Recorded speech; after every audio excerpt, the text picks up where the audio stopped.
जय श्री राधे कृष्णा। प्रिय दोस्तों, आपके अपने YouTube channel India at your palm पर मैं अनीता शर्मा आपका हार्दिक स्वागत करती हूँ। आज के इस वीडियो में आप सुनेंगे बैसाख माह में सुनी जाने वाली एक बहुत ही सुंदर कहानी। इस कहानी को बैसाख माह में अवश्य ही सुनना चाहिए। इस कहानी को सुनने से श्रीहरि की कृपा प्राप्त होती है, इसलिए कहानी को पूरा जरूर सुनिएगा। किसी नगर में एक पति पत्नी रहते थे। पति जंगल से लकड़ी काटकर लाता और उसके गट्ठर बनाकर नगर नगर में बेचने जाता था। इस प्रकार दोनों के दिन कट रहे थे। बैसाख का महीना आया। पत्नी ने देखा सभी लोग बैसाख स्नान करने जा रहे हैं। पत्नी ने सोचा क्यों न मैं भी इनके साथ बैसाख माह का स्नान करूं। ऐसा करने में कोई बुराई तो नहीं है। यह सोचकर वह भी बैसाख स्नान को जाने लगी। पति जब लकड़ी का गट्ठर लेकर बेचने जाता तो वह उसमें से एक लकड़ी निकाल लेती। बैसाख नहाकर आती, आंवला सींचती, तुलसी पीपल बट वृक्ष सींचती। ऐसा करते हुए एक महीना बीत गया। एक दिन जब पति घर पर नहीं था तो पत्नी उन निकाली हुई लकड़ियों का गट्ठर बनाकर बेचने गई। जैसे ही उसने नारायण का नाम लिया, लकड़ियां चंदन की हो गईं। जब वह राजमहल के सामने से गुजरी तो राजा को चंदन की लकड़ियों की खुशबू आई। राजा के मन में उन लकड़ियों को खरीदने का विचार आया।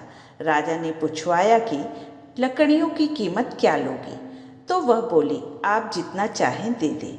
मुझे तो 5 ब्राह्मण जिमाने हैं। इतना सामान दें जिससे मैं उन्हें जिमा सकूं। राजा ने नौकरों के साथ 5 ब्राह्मण जिमाने जितना सामान उसके घर भिजवा दिया। अब पत्नी ने खुशी खुशी दाल बाटी और चूरमा बनाया, ब्राह्मणों को जिमाया और दक्षिणा दिया, जिससे ब्राह्मणों ने उसे आशीर्वाद दिया। उस दिन पति को लकड़ी बेचकर वापस आने में थोड़ी देर हो गई। इधर भगवान नारायण और ब्राह्मणों के आशीर्वाद से उसकी झोपड़ी महल में बदल गई। रसोई में 36 प्रकार के पकवान तैयार हो गए।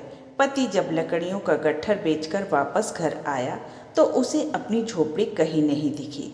तो वह पड़ोसन से पूछने लगा। पड़ोसन बोली, तुम तो लकड़ियां बेचते रहते हो। तुम्हारी पत्नी स्नान ध्यान करती है, पूजा पाठ करती है, ब्राह्मणों को जिमाती है, बाकी तुम जानो। इतने में उसकी पत्नी आ गई। वह बोली, यह अपना ही घर है स्वामी। यह सुनकर पति को गुस्सा आ गया। वह बोला, तूने चोरी की है या डाका डाला है? जो अचानक इतना धन कहाँ से आ गया? तब वह बोली, न ही मैंने चोरी की है और न ही मैंने डाका डाला।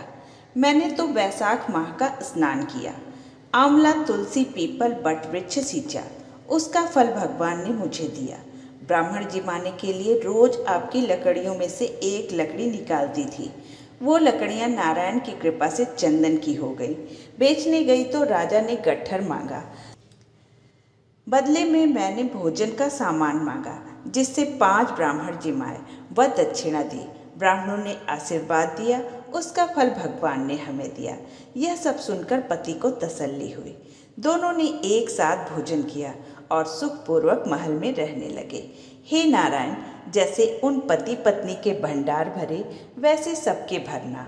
खोटी को खरी जानना, अधूरी को पूरी जानना। कहानी सुनने वाले, हुंकारा भरने वाले व कहने वाले के भंडार भरना। तो प्रेम से बोलिए लक्ष्मी नारायण की जय। यह कथा आपको कैसी लगी कमेंट करके जरूर बताइएगा। यदि कथा अच्छी लगी हो तो वीडियो को लाइक करके चैनल को सब्सक्राइब करना मत भूलिएगा। धन्यवाद।